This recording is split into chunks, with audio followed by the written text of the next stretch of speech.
정결하게 하옵소서. 시원한 바람처럼 저희도 하나님을 기쁘게 하는 깨끗한 영으로 거룩한 예배를 드리게 하옵소서. 우리의 찬양과 기도와 드리는 예물이 하늘 보좌에 상달되기를 원합니다. 우리를 사랑하시고 긍휼히 여기시는 아버지 하나님, 소는 그림자를 알고 나귀도 제 주인의 구유를 알건만은 나의 백성은 깨닫지 못하는도다 하신 주님의 말씀을 기억합니다. 저희가 바로 그렇게 하나님을 알지 못하는 백성입니다. 하나님께서는 세상에서 방황하는 저희를 찾아주셨고 지명하여 불러주셨고 예수님의 십자가 공로로 의롭게 해주셨으며 약속의 자녀로 거듭나는 은혜를 베풀어 주셨습니다. 그러나 저희는 그 모든 은총을 잊어버리고 감사도 감격도 없는 완악한 삶을 살고 있습니다. 오히려 하나님을 향해 불평과 불만을 터뜨리며 망령된 말과 행동을 일삼았습니다. 주님, 이 모든 죄를 회개하오니 용서해 주옵소서. 이제부터는 하나님을 아는 일에 힘쓰며 그 뜻대로 순종하며 살아가는 백성이 되게 하옵소서. 예수님의 이름으로 기도하오며 지금은 주님을 온전히 예배하기 위해 하나님과 나만이 아는 죄를 가지고 묵묵히 고백의 기도를 계속합니다.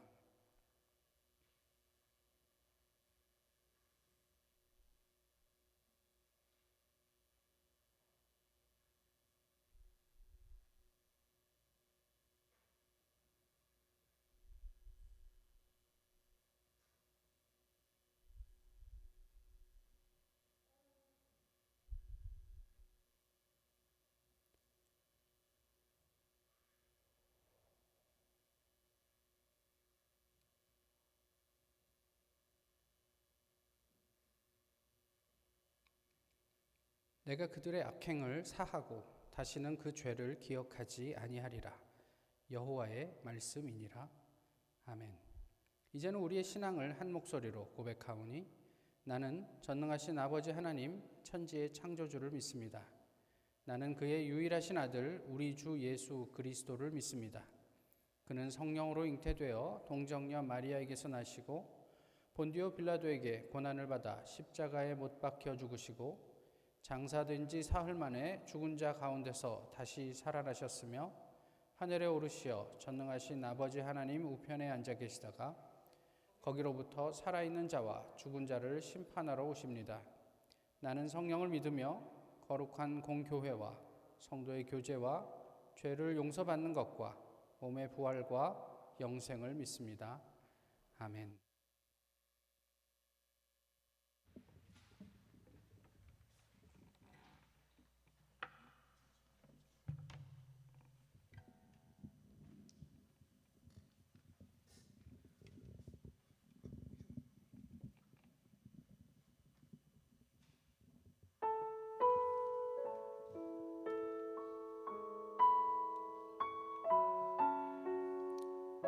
주님, 오늘도 주님의 보좌 앞에 귀한 주님의 백성들 모였습니다. 함께 예배하고 함께 찬양합니다.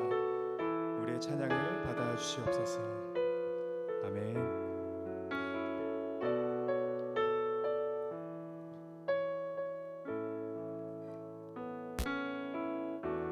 주님 큰 영광 받으소서. 홀로 찬양 받으소서.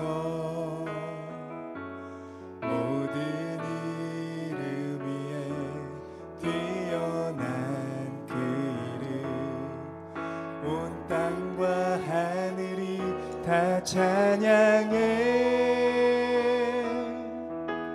겸손하게 우리 무릎 꿇고 주 이름 앞에 영광 돌리세. 모두 절하세. 독생자 예수 주님께 찬양 드리리. 모든 영광과 존귀와 능력 받으소서. 받으소서. 영광과 존귀와 능력 받으소서. 받으소서. 그리스도 살아계신 하나님. 우리 다시 한번 주께 영광 올려드리길 원합니다. 주님 큰 영광 받으소서. 홀로 찬양 받으소서.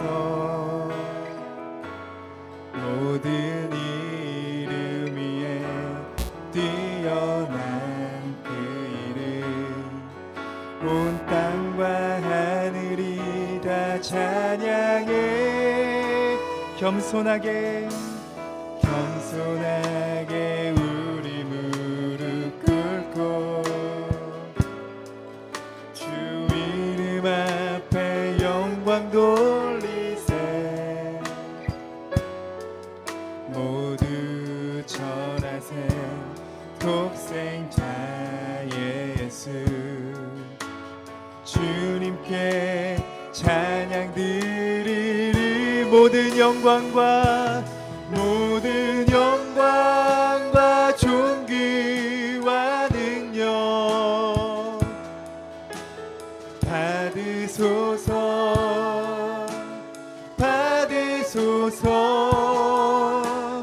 영광과 존귀와 능력 받으소서. 주님 받으소서. 그리스도 살아. 주여 우리 예배를 기뻐 받아 주시옵소서. 다시 한번 모든 영광과 존귀와 능력 받으소서.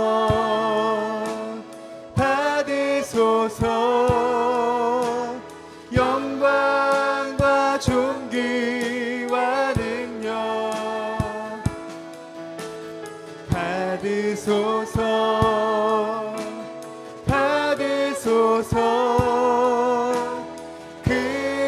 그리스도 살아계신 하나님. 아멘. 우리 예배를 기뻐 받으실 줄 믿습니다. 아멘.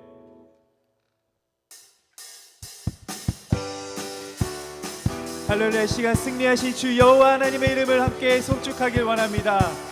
아멘.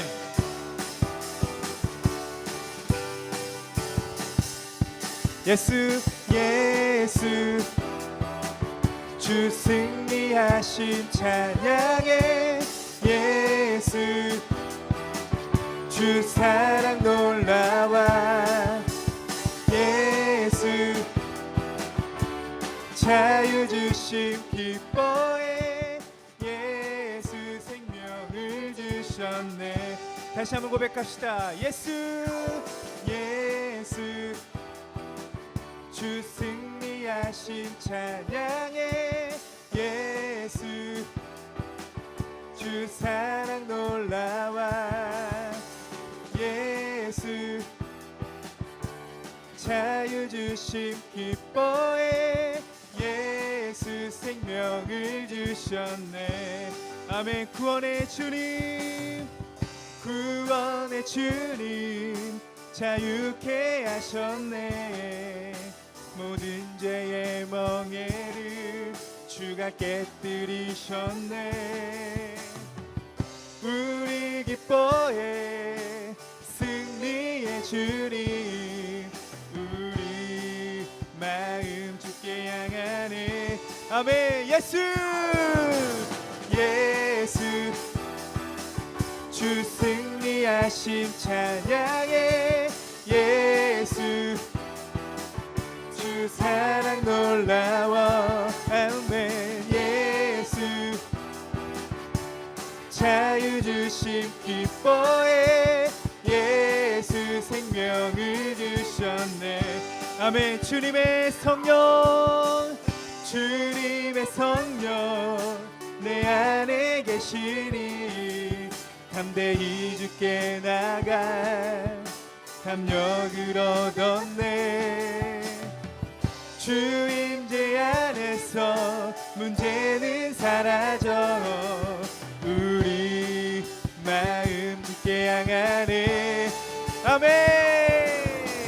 예수 주 승리하심 찬양해. 예수 주 사랑 놀라와. 예수 예수 자유 주심 기뻐해. 예수 생명을 예수 예수 생명을 한 번 더. 예수 예수 생명을 주셨네. 아멘. 우리 생명 주신 주 여호와의 이름을 송축합니다.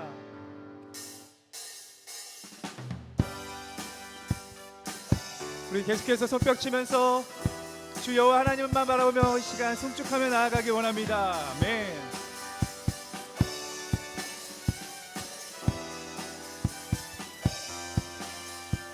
마음속에 근심 있는 사람 주 예수 앞에 달래어라. 슬픈 마음 있을 때에 나도 주 예수께 아뢰라. 다시 한번 마음속에 근심 있는 사람 주 예수 앞에 달래어라. 슬픈 마음 있을 때에 나도 주 예수께 아뢰라. 아멘.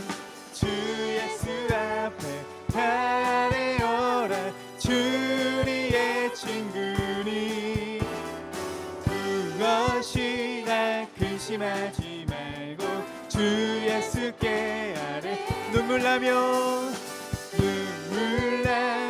깊은 한숨 쉴 때 주 예수 앞에 아뢰어라.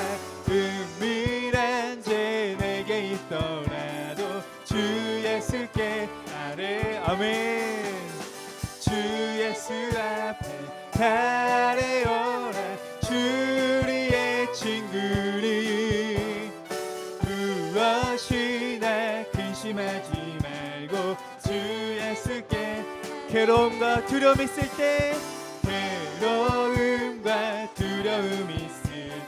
주 예수 앞에 아뢰어라. 일일을 염려하지 말고 주 예수께 아뢰. 아멘. 주 예수 앞에 아뢰어라. 주리의 친구니 무엇이나 근심하지 말고 주 예수 앞에 아뢰어라. 주리의 친구니. 아멘. 무엇이나 주님만이 우리의 소망 되십니다. 다시 한번 선포합시다. 주 예수 앞에 아뢰어라. 주리의 친구니 무엇이나 근심하지 말고 주 예수께 아뢰라.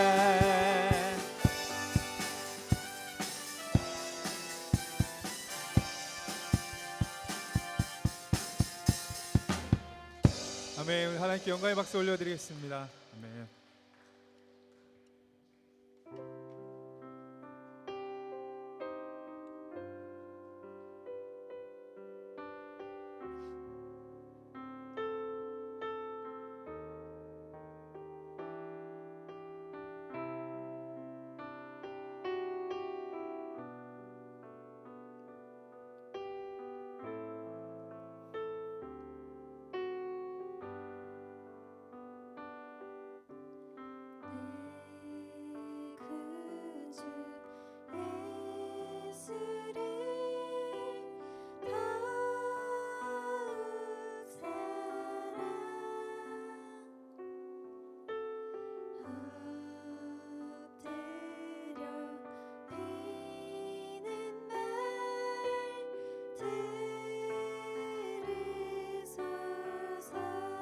다시 함께 고백하시겠습니다.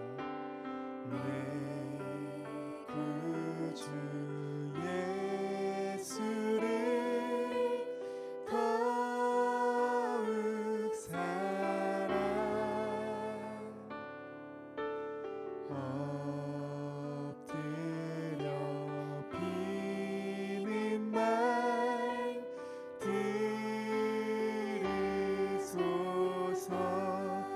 진정 소원이 내 진정 소원이 내 구주 예수를 더욱 사랑 더욱 사랑 고백합시다. 이전에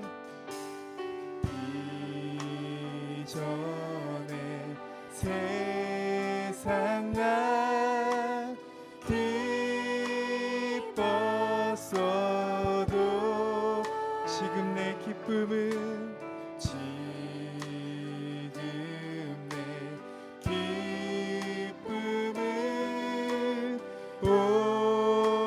오직 예수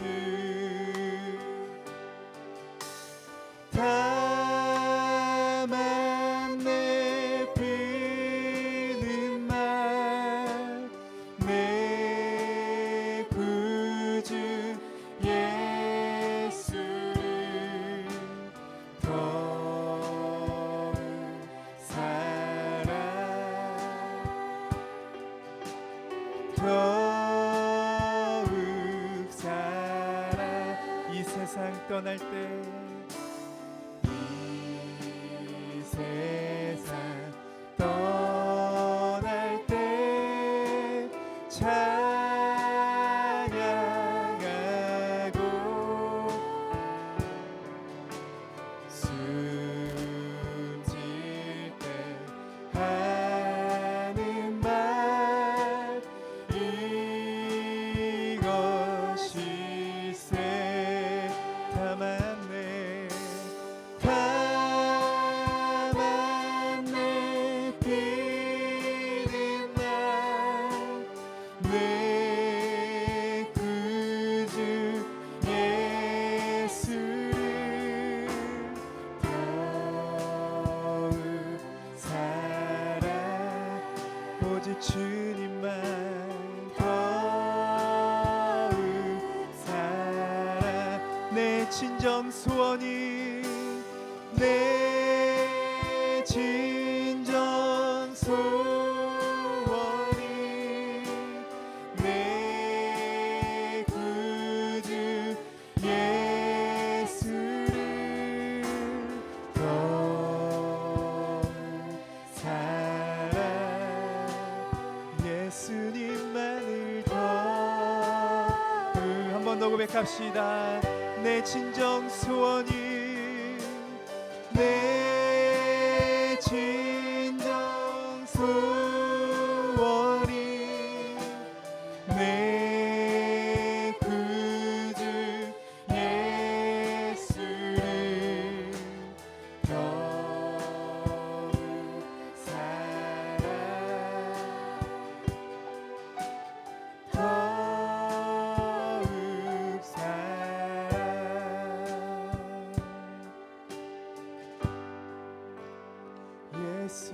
예수님만을 더욱 사랑 날이 갈수록 더욱 사랑 고난이 와도 더욱 사랑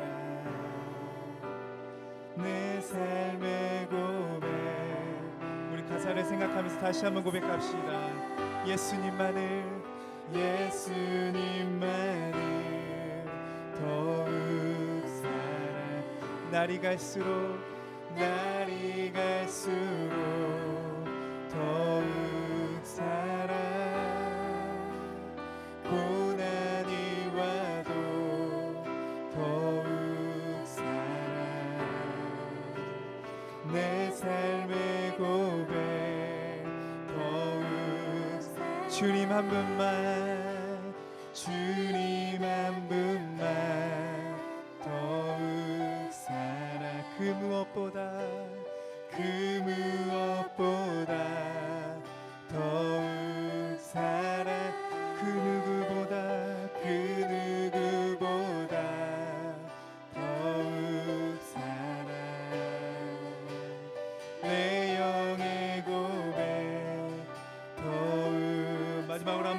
주님 한 분만, 주님 한 분만 더욱 사랑, 그 무엇보다 더욱 사랑, 그 누구보다 더욱 사랑, 내 영의 고백 더욱 사랑.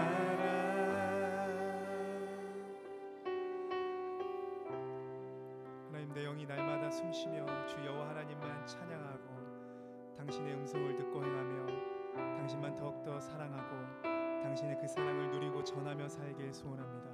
오늘도 선포되어지는 말씀을 통해서 더욱더 하나님 당신 한 분만 알게 하시고 더 가까이 나아가게 하여 주옵소서.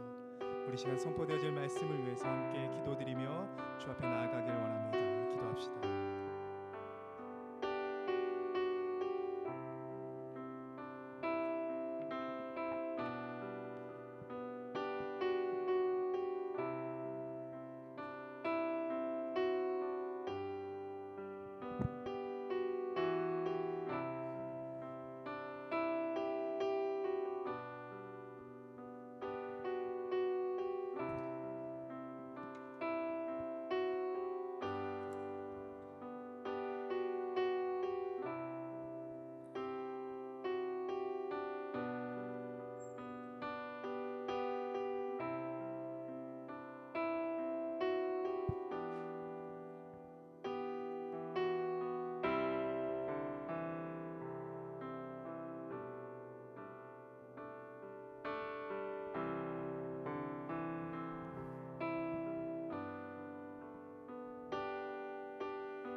거룩하고 사랑이 많으신 하나님 아버지, 오늘 거룩하고 복된 날에 우리의 기도를 들으시며 우리의 기도에 귀 기울이신 하나님께 찬양과 경배를 드립니다.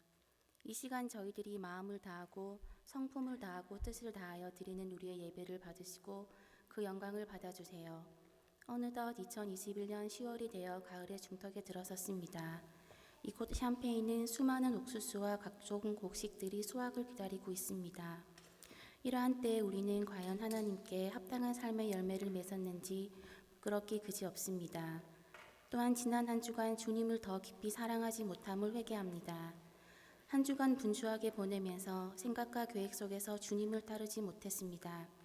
이 시간 세상을 향한 우리의 마음을 제하시고 주님으로 가득 채워주세요. 자비의 하나님, 코로나로 인해 경제적으로나 여러 가지로 너무나 힘들고 어려운 시간들을 보내고 있는 이들이 많습니다. 인간의 노력으로 어찌할 수 없는 코로나 시대에 고통당하는 이들을 주님이 붙잡아 주시기를 원합니다. 또한 교회의 주인이신 하나님 아버지, 우리 주님의 교회를 기억해 주시고 묵묵히 교회를 섬기는 우리 성도들에게 은총과 은혜를 내려주세요. 우리 교회가 하나님의 은총 아래서 맡은 사명을 온전히 감당하게 해주세요. 또한 말씀 전하시는 신상훈 목사님께 성령의 능력을 더하사 생명의 말씀을 전하게 해주세요. 저희들은 주님의 말씀의 귀를 듣고 가슴으로 받으며 삶으로 실천하게 해주세요. 이 모든 말씀 예수 그리스도 이름으로 기도드립니다. 아멘.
오늘 우리에게 주시는 하나님의 말씀은 마가복음 10장 17절로부터 31절까지의 말씀입니다.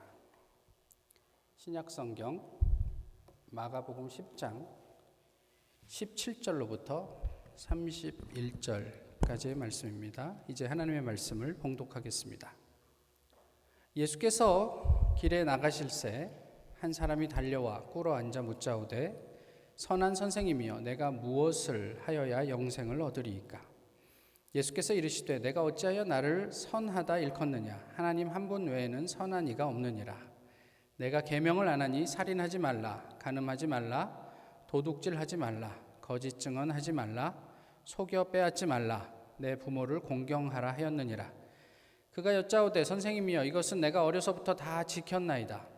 예수께서 그를 보시고 사랑하사 이르시되 내게 아직도 한 가지 부족한 것이 있으니 가서 내게 있는 것을 다 팔아 가난한 자들에게 주라. 그리하면 하늘에서 보화가 내게 있으리라. 그리고 와서 나를 따르라 하시니 그 사람은 재물이 많은 고로 이 말씀으로 인하여 슬픈 기색을 띠고 근심하며 가니라.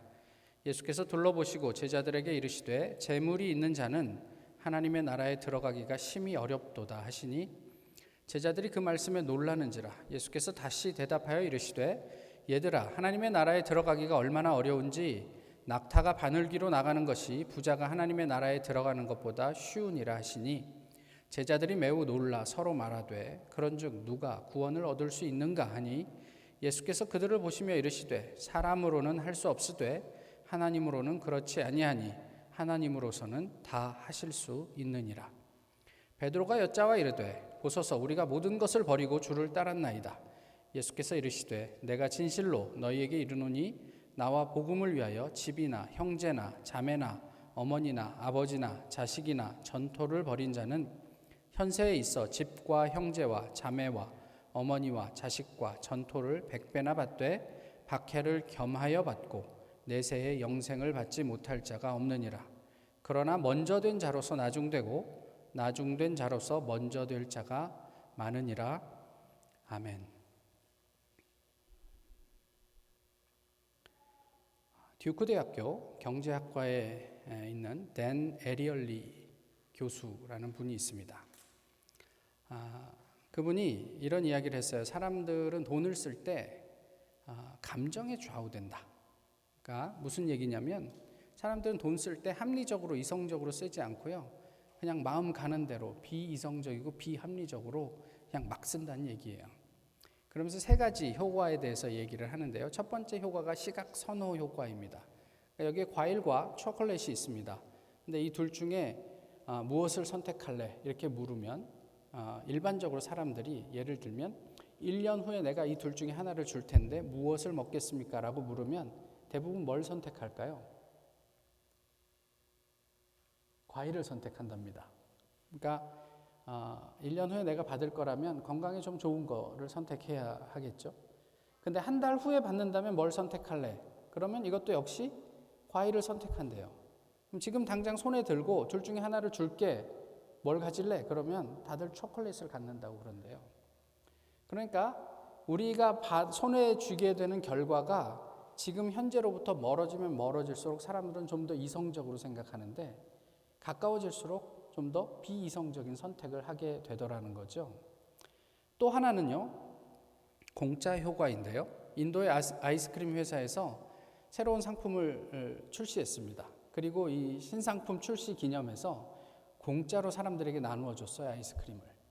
근데 사람들이 그것을 받기 위해서 길게 줄을 섰죠. 근데 갑자기 비가 쏟아졌습니다. 사람들 어떻게 했을까요? 다 비를 피해서 흩어졌습니다. 그리고 나서 어떻게 했을까요? 어디로 갔을까요? 우산을 사러 갔습니다. 그리고 우산을 사갖고 들고 와서 다시 공짜 아이스크림을 먹기 위해서 줄을 섰다라는 이야기예요. 그러니까 여기서 보여주는 게 뭐냐면 그 아이스크림보다 우산이 훨씬 비싸잖아요. 그런데 공짜라는 특혜, 그것을 내가 좀 누리기 위해서 그런 생각을 하지 않는다는 거예요. 합리적인 생각을 하지 않아요. 그래서 그 손해를 보면서도 손해를 본다고 생각하지 않고 시간의 비용을 지불하면서까지 그 아이스크림집 앞에 아이스크림 하나 얻어 먹으려고 우산을 쓰고 기다리고 있더라. 이런 이야기입니다. 마지막 세 번째가 뭐냐면 소유 효과입니다. 듀크대학교에서 농구팀이 유명하니까요. 경기를 하는데 그 티켓을 사기 위해서 학생들이 그 전날부터 거기에 텐트를 치고 밤을 샌다는 거예요. 근데 이제 학교에서 한 번은 그 텐트를 치고 밤을 샌 사람 모두를 데려다가 너희가 티켓을 살 필요 없이 우리가 그 제비를 뽑아서 너희에게 나눠줄게. 이렇게 이야기를 했어요. 어떤 사람은 그 제비에 당첨이 됐고 어떤 사람은 그러지 못했습니다. 이 소식을 들은 아까 댄 교수가 학생들 명단을 다 받아가지고 그 당첨된 학생들에게 전화를 하기 시작합니다. 내가 티켓이 필요한데 네가 티켓에 당첨됐다는 이야기를 들었다. 나한테 팔아라. 얼마를 주면 네가 팔 용의가 있느냐 이렇게 물었고요. 그렇게 전화를 다 돌린 다음에 이번엔 당첨되지 못한 사람들에게 다 전화를 했습니다. 마이크가 전화를 했습니다. 내가 티켓을 가지고 있는데 네가 만약에 그 당첨되지 못했다는 걸 내가 알고 있는데 만약에 티켓을 산다면 얼마까지 지불할 용의가 있느냐 이렇게 물었어요. 이 차이가 어느 정도 됐을까요? 우리 요바의 농구팀 경기할 때 티켓 값이 얼마쯤 합니까? 한 50불 합니까? 한 100불 하나요? 이 차이가 얼마쯤 됐을까요? 티켓을 가지고 있는 사람들은 내가 이 정도를 받아야 티켓을 팔겠다. 얼마였냐면 2,410불. 그리고 티켓을 갖지 못한 사람들은 내가 이 정도 이상은 지불할 용의가 없다. 그 가격이 170불. 이 차이가 2,000불이 넘어요. 티켓값 해봐야 얼마나 하겠어요. 그런데 이렇다는 거예요. 그러니까 사람들이 뭐냐면 내가 뭔가를 가지고 있으면 소유한 가치를 자기만의 입장에서 판단을 한다는 거예요. 티켓이 가지는 객관적인 가치가 있는데 그건 상관없어요. 일단 우리는 소유하게 되면 내 마음대로 그 가치를 평가해서 사람들에게 그것을 이야기한다는 거예요. 대단히 비이성적이고 그런 어떤 감정적인 어떤 이야기들을 하고 있죠. 본문에서 예수님을 만나고 난감해진 사람이 등장을 합니다. 다른 복음서를 참고해서 보면요, 유대인의 관원이고 청년이다. 이렇게 이야기를 하고 있어요. 예수님을 만나는 장면이 흥미롭습니다. 어떻게 예수님을 만나고 있죠? 이 청년이 처음에 예수님 만나서 어떻게 하고 있습니까? 오늘 본문 어떻게 묘사하고 있죠? 무릎을 꿇었다. 꿇어 앉아서 예수님을 만났다 이렇게 얘기를 하죠. 이렇게 보면 이 사람은 유대인이고 또 관원이지만 예수님에게 시비를 걸려고 온 게 아니에요. 예수님에게 존경을 표하고 그리고 자기가 궁금한 게 있어서 예수님에게 이제 뭔가를 질문하기 시작합니다. 그 질문의 내용이 뭐예요? 어떤 거에 관한 거죠? 영생에 관한 겁니다. 우리가 이 영생에 관한 질문을 이야기할 때 니고데모를 생각해요. 니고데모가 예수님에게 왔을 때 예수님께서 니고데모가 질문도 하지 않았는데 네가 이렇게 하면 거듭나게 될 거야. 사람이 거듭나지 않고서는 하나님을 볼 수 없느니라. 이런 이야기를 한단 말이에요. 그때 저희가 무슨 이야기를 나눴냐면 당시 유대인들에게 이 거듭남, 영생에 대한 이야기는 그냥 흔히들 사람들이 모이면 같이 나누던 주제였어요. 그러니까 사실 그렇게 놓고 보면 영생에 대해서 심오한 질문을 한 것 같지만 그게 아니고 그냥 일상적으로 예수님에게 말 걸려고 질문 하나 던진 겁니다. 대단히 평범한 이야기였어요. 왜 물었을까요? 말씀드렸던 것처럼 우리가 생각할 수 있는 하나는 예수님에게 말 걸려고 그냥 별 특별한 이유 없이 말을 한번 이게 운을 떼기 위해서 이렇게 질문을 했고요. 또 다른 한편으로는 자기 실력을 보여주기 위해서 아니면 확인받기 위해서 이렇게 이야기를 했을 것 같단 말이에요. 뭐라고 이 청년이 예수님에게 말하냐면 내가 어려서부터 다 지켰습니다. 이런 이야기를 하잖아요. 그러니까 일종의 이 정도면 내가 구원받을 만한 자격이 있지 않겠습니까? 이런 말을 듣고 싶어서 그런 질문으로 운을 뗐고요. 그렇게 이제 예수님께서 하신 말씀에 대해서 자신 있게 내가 어려서부터 이건 다 지켜왔던 거죠 라고 얘기를 했던 게 아닐까 싶어요. 예수님의 답은 이 청년의 눈높이에 맞춥니다. 뭐라고 답하셨죠? 설교할 때는 대답 잘 안 하시니까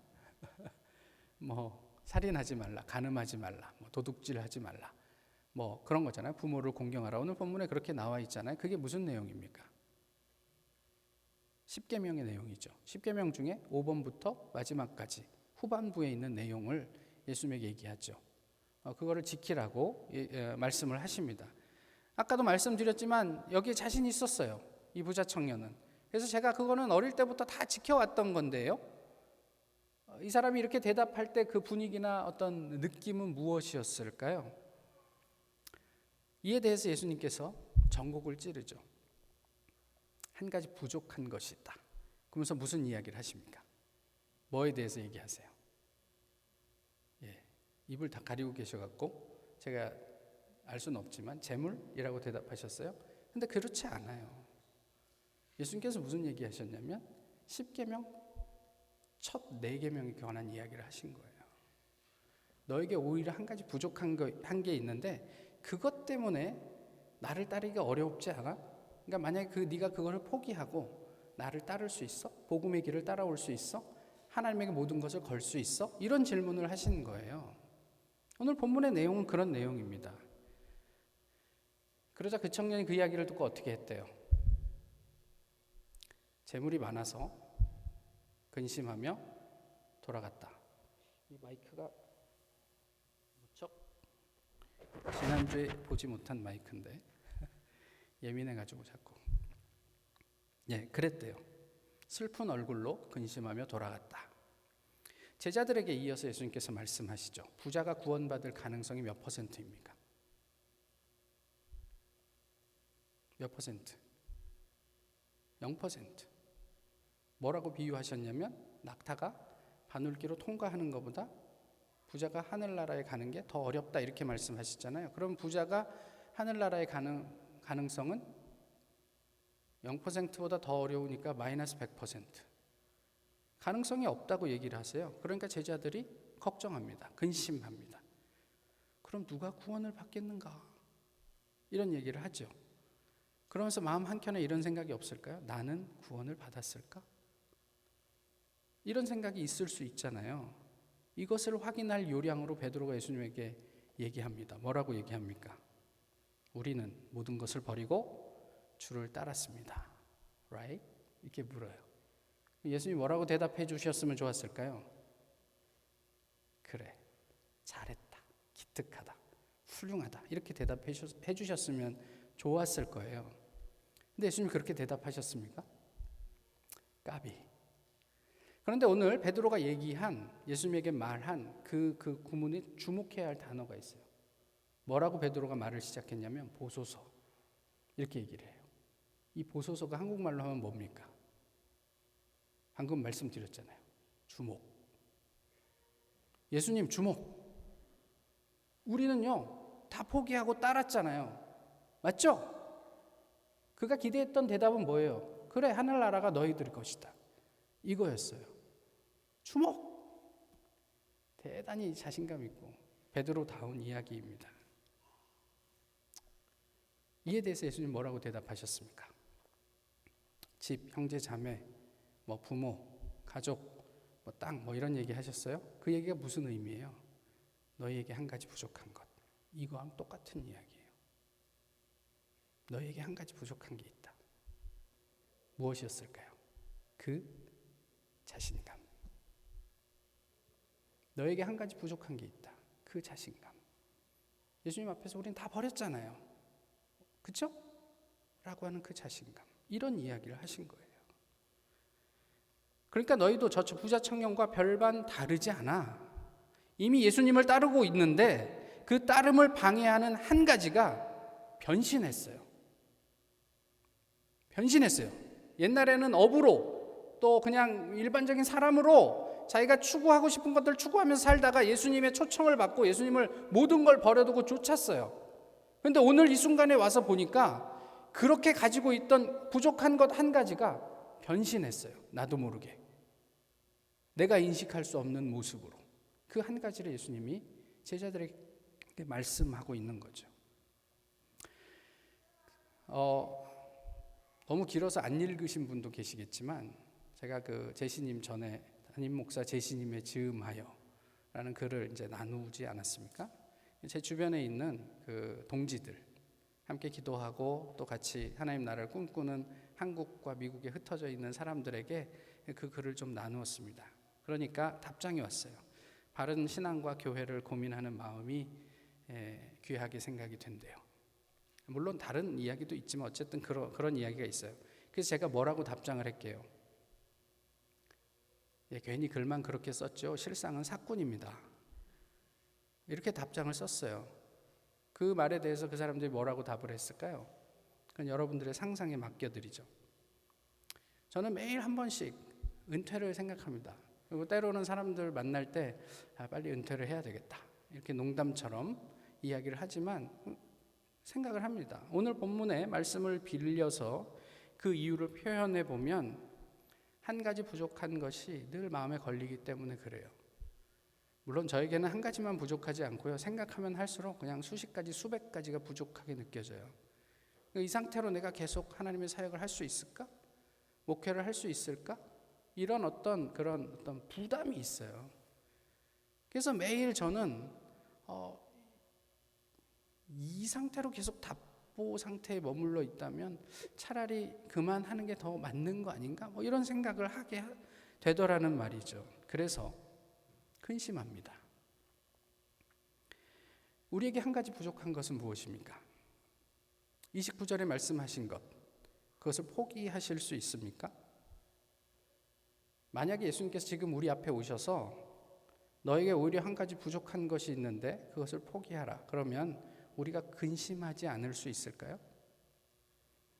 물론 30절에 예수님은 또 그러면서 이런 얘기를 하셨어요. 그걸 포기하면 우리가 죽기 전에 100배를 받을 것이다. 거기까지는 괜찮아요. 그런데 박해도 겸하여 받고, 이거는 꼭 그래야 됩니까, 예수님? 이렇게 질문할 법해요. 우리도 슬픈 얼굴로 근심하며 돌아가지 않을까 싶어요.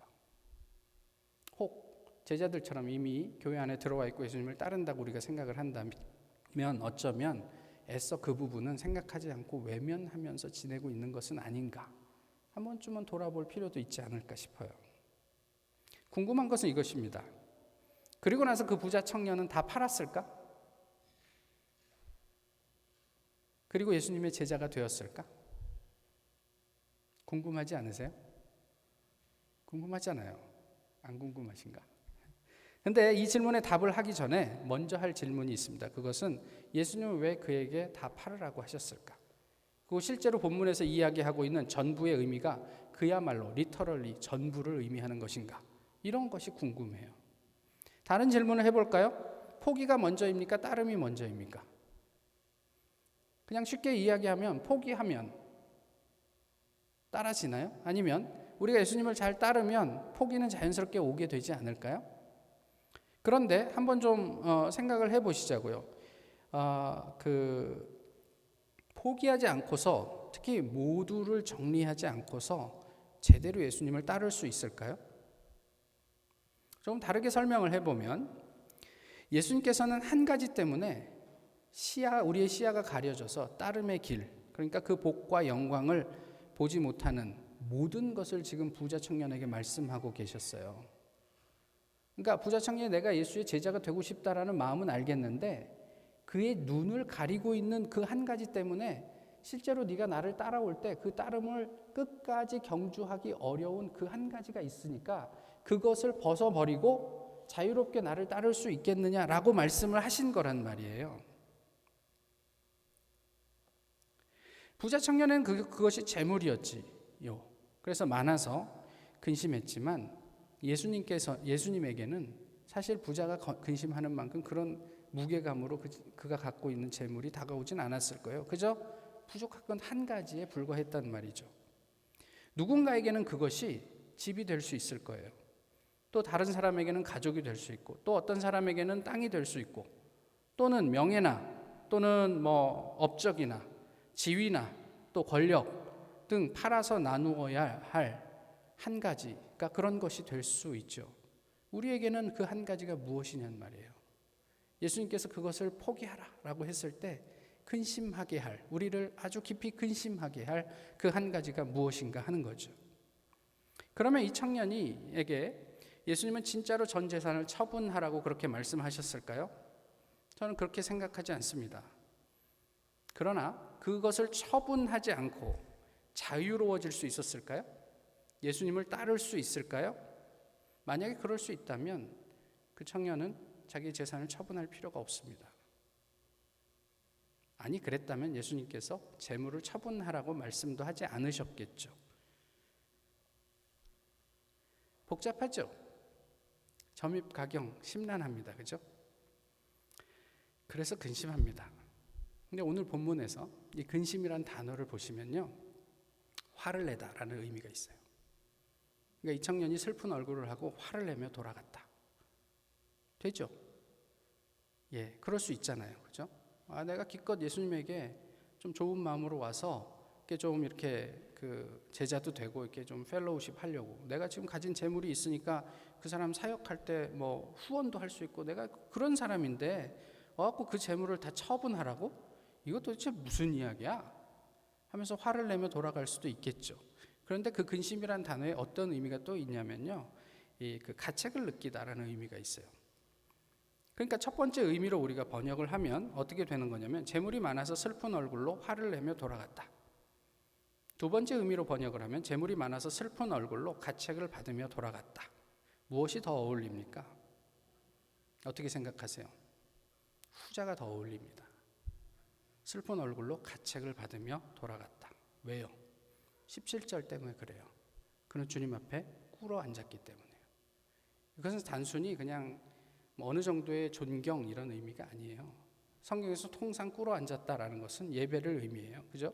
그렇다면 그가 예수님 앞에서 내 삶을 어떻게 살아가는 것이 제대로 사는 것인가라는 어떤 진지한 고민이 있었다라는 것을 반영하는 거군요. 그러니까 아마 후자가 더 어울릴 것 같아요. 예수님 저렇게 얘기하셨어? 정말 팔아야 돼? 고민 가운데 돌아가고 있는 거예요. 이 청년이 그렇게 돌아간 후에 재물을 다 정리했을까요? 예, 저는 그랬을 거라고 생각을 합니다.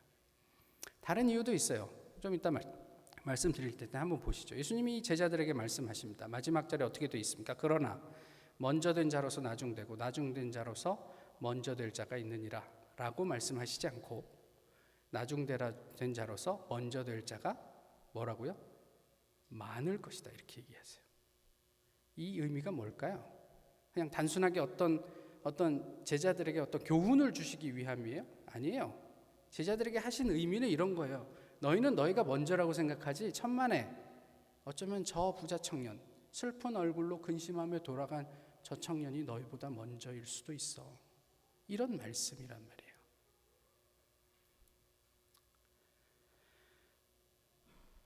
그 가능성을 본문은 이렇게 표현합니다. 21절에 뭐라고 되어 있습니까? 예수께서 그를 보시고 사랑하사 이르시되. 청년이 내가 어려서부터 이거 다 지켰습니다 라고 할 때 예수님께서 그를 보시고 사랑하사 이르시되. 재물을 의미하는 자가 하나님 나라에 들어가는 것은 낙타가 바늘길을 통과하는 것보다 더 어렵습니다. 이미 말씀드렸던 것처럼 낙타가 바늘길을 통과할 수 있다고 생각하시는 분은 없겠죠. 낙타가 바늘길을 통과할 수 있는 방법 1번 낙타를 납작하게 누른다, 2번 접는다, 3번 바늘길을 통과시킨다, 이런 식으로 생각하는 유머가 아니고서는 불가능한 일이라는 건 누구나 잘 알고 있습니다. 아까도 말씀드렸듯이 가능성은 마이너스 100%예요. 부자가 구원을 받을 가능성은 100% 마이너스란 말이에요. 그런데 그 마이너스 100%에 도전하는 분이 누구라고요? 하나님이라고 얘기를 하시는 거죠. 오늘 본문에서 예수님의 사랑이 그것을 가능하게 만든다, 이런 이야기를 하고 있는 거예요. 우리가 생각하는 확률은 의미가 없습니다. 우리가 보는 관점도 무의미해요. 이 사람이 구원 받을까? 저런 개차반 같은 놈이, 그거 의미 없어요. 하나님이 그를 사랑하시느냐 그렇지 않느냐로만 결정이 되는 거예요. 예전에도 우리가 나누었지만 베드로가 3번째 예수님을 부인한 다음에 베드로는 왜 가룟 유다와 다르게 회개했어요? 왜요? 그리고 나서 예수님과 눈이 마주쳤어요. 예수님의 눈 속에서 자기를 향한 주님의 사랑을 아마 보았을 거예요. 가룟 유다는 양심의 가책 때문에 자살했지만 베드로는 그 예수님의 눈을 보고 돌아섰습니다.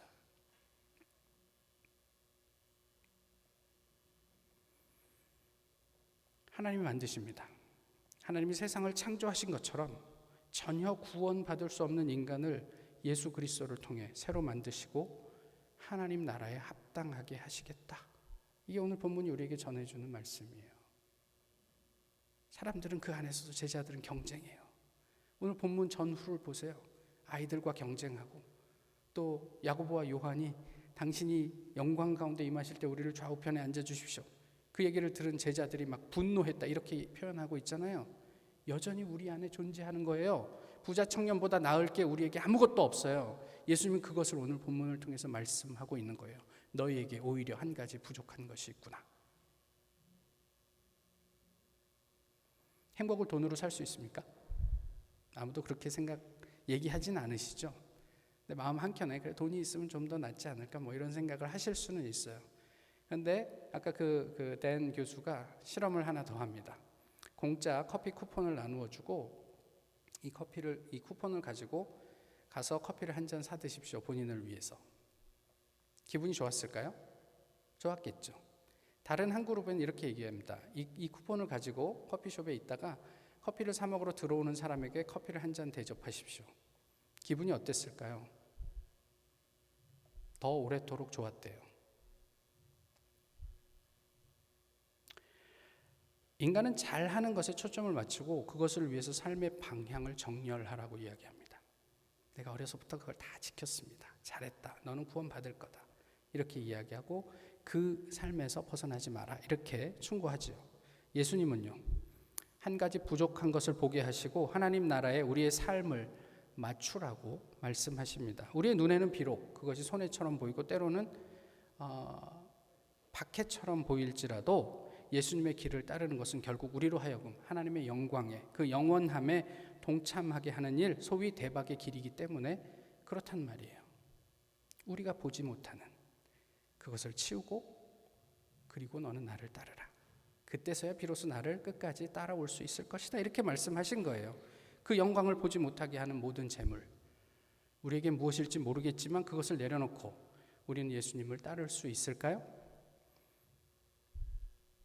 우리에게 한 가지 부족한 것은 무엇입니까? 기도하겠습니다. 귀하신 주님, 오늘도 주님 모여서 함께 주님을 예배하게 하시니 감사합니다. 또 말씀을 통해 우리 마음 가운데 하나님의 뜻, 의지를 전해주심도 감사합니다. 각자의 마음속에 어떻게 들렸든지 간에 주님께서 우리에게 들려주신 대로 우리가 고민하며 하나님의 나라를 돌아보며 우리의 삶을 다시 돌아볼 수 있는 은혜가 있기를 소망합니다. 모쪼록 저희가 우리 안에 있는 한 가지 부족한 것을 주님 앞에 내려놓고 주님을 따라가는 주님의 백성, 주님의 제자들 될 수 있기를 소망합니다. 주님을 기대하며 예수 그리스도의 이름으로 기도하옵나이다. 아멘. 찬송가 94장입니다.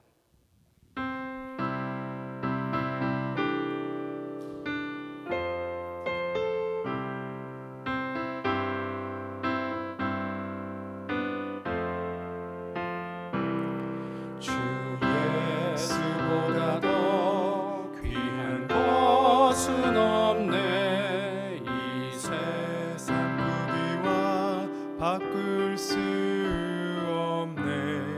영축은 내 대신 돌아가신 그 놀라운 사랑 잊지 못해. 세상 즐거움 다 버리고 세상 자랑 다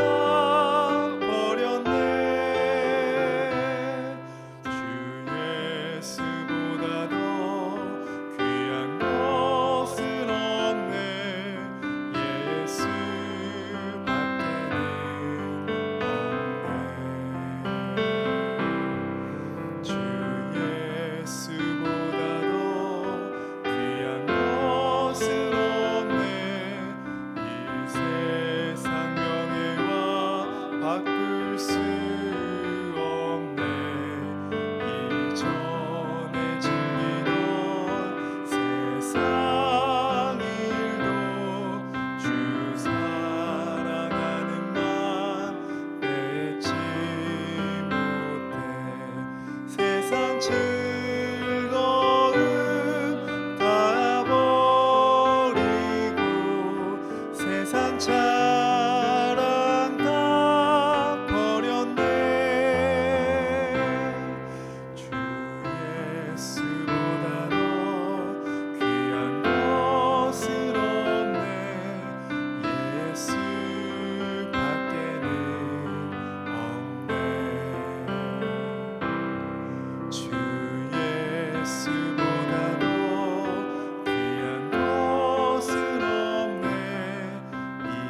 저희 주님 앞에 함께 예배하게 하심을 감사합니다. 지난 한 주간 또 이만큼 지키시고 인도해 주심에 감사하는 마음으로 구별하여 예물을 드립니다. 이 물질이 쓰이는 곳마다 하나님 나라가 더욱 가까워지는 역사가 있게 하시고 또 하나님 앞에 우리의 부족한 한 가지를 내려놓고 주님을 따르는 놀라운 은혜가 넘치게 하여 주옵소서. 마음과 정성과 시간으로 주님 앞에 드리는 봉헌 가운데 동일한 은혜로 함께 하여 주시며 우리의 일상 가운데 주님 앞에 날마다 기도하는 그 모든 기도의 제목들이 주님의 뜻 가운데 온전하게 응답되기를 소망합니다. 모든 것에 감사를 드리고 우리 주님 예수 그리스도의 이름으로 봉헌 기도 드리옵나이다. 아멘. 오늘 그 섭섭한 이야기가 있는데 우리 김진명, 심영은 집사님 또 우리 은유 잠깐만 일어나 주시겠어요? 가정이 오늘 예배를 드리고 이번 주 중에 캘리포니아로 이사를 가시게 되었습니다. 나와서 인사를 하셔야 되는데 주중에 저희가 만나서 이렇게 서로 입을 맞추기는 졸업 때 오니까 졸업식 때 오셔서 그때 이제 진짜로 떠나면서 인사를 드리는 게 좋겠다. 그래서 아직 자리는 옮기지만 아주 가는 건 아니니까 오늘은 이렇게 그냥 가시는 거라고만 인사드리고 다음번에 인사의 말씀 나누시겠다 그렇게 하셔서 우리 함께 기도로 또 이렇게 또 마음으로 이렇게 모아주시고 이 시간 박수로 축복하며 또 가시는 길 안전하게 가시라고 격려해 주시면 좋겠습니다. 이 시간 그래도 잠깐 제가 기도 한번 하겠습니다. 귀하신 주님, 또 지난 4년여 이 타운에서 저희 교회에서 함께 삶과 신앙을 나누던 우리 김진명, 심영은 집사님 가정이 이제 주중에 캘리포니아로 이사를 가게 됩니다.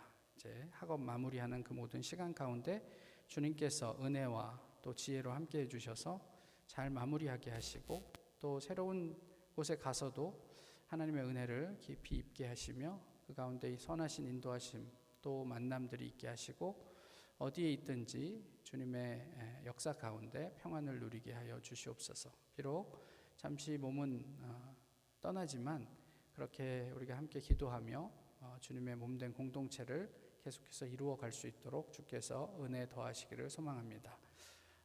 가정에 허락하신 우리 은유에게도 함께 해주셔서 더욱 건강하게 하나님 나라와 복음을 위해 쓰임받는 주님의 딸로 책임져 주시옵소서. 예수 그리스도의 이름으로 기도하옵나이다. 아멘. 오늘 우리 교회를 방문해 주신 분이 있습니다. 이름을 호명하면 자리에서 잠깐만 좀 일어나 주시면 감사하겠습니다. 우리 조연우, 그다음에 이재형, 최라영, 그다음에 데니얼 최, 손흥동, 여기 같이 가족이 다 같이 오셨나요? 잠깐 같이 좀 일어나 주시겠어요? 그리고 데이빗 황, 유니스 황 잠시 방문해 주셨다고 그랬는데 잠깐 자리에 일어나 주시고요. 우리 박수로 환영하겠습니다. 예배 마치고 바로 가지 마시고요. 이렇게 좀 교제도 하시고 가시면 감사하겠습니다. 교회 소식입니다. 오늘 예배 후에 5시에 우리 김혜련 목사님 댁에서 샬롬 구역 모임이 있습니다.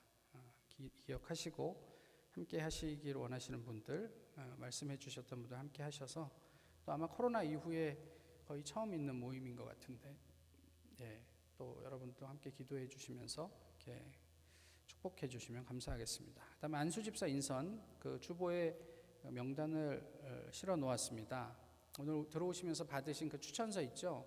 물론 한 명만 추천하셔도 되지만 한 분이 3명까지 추천하실 수 있으니까 명단을 보시고 이분이 우리 교회의 안수집사님이 되면 좋겠다 이렇게 생각하시는 분 이름을 3명 이렇게 적어주시고 물론 본인 이름도 적어주십시오. 만약 본인 이름을 안 적으시면 저희가 추천자 명단에서 제외할 생각입니다. 이거는 우리가 좀 더 책임감을 가지고 교회를 위한 항존직 분자를 추천하는 일이기 때문에 그렇게 좀 부탁을 드립니다. 그래서 써주시고요. 다음 주나 그 다음 주쯤에서는 이렇게 같이 한번 그걸 작성하는 시간도 가지면 좋겠다 싶은데요. 어쨌든 기도하시면서 명단을 이렇게 제출해 주시면 감사하겠습니다. 10월까지만 추천을 받을 예정이니까 기억하시고 추천해 주시면 감사하겠습니다. 10월 마지막 주 토요일 30일 날 재직 수련회 있습니다. 그 전까지는 사역자 수련회 해서 거의 모든 교인이 대상이었는데요. 이번에는 그렇게까지 이렇게 크게 하기는 좀 부담이 되고요. 그래서 직분을 받으신 분들, 특별히 서리 집사님들, 내가 서리 집사인지 아닌지도 잘 모르시겠죠. 예, 그런 분들까지 포함입니다. 잘 모르시겠다, 긴가민가 하시는 분들은 대체로 서리 집사인 것 같아요. 그러니까 이게 빼지 마시고, 특히 청년들, 나는 아니겠지, 그러나 서리 집사입니다. 그런 분들 이렇게 함께 하셔서 이제 지난 시간들 조금 정리하고, 또 내년에 또 제 안식년이잖아요. 궁금하지 않으세요? 뭘 할지 저 자식이. 네, 그런 것도 좀 이렇게 들려드리고 하는 시간을 좀 가지려고 합니다. 시간 미리 비워두시라고 이렇게 말씀을 드리고요. 그 외 다른 광고는 주보를 참조해 주시기 바랍니다. 다른 광고 없으시죠? 그러면 다 일어나셔서 기도하고 예배 마치겠습니다. 지금은 우리 주 예수 그리스도의 은혜와 하나님의 사랑과 성령의 교통하심이 내가 부족한 한 가지를 포기하고 주님을 따르기 원하는 주님의 백성들 위에, 온 세상의 교회 위에 이제로부터 영원히 함께 하시기를 간절히 축원하옵나이다. 아멘.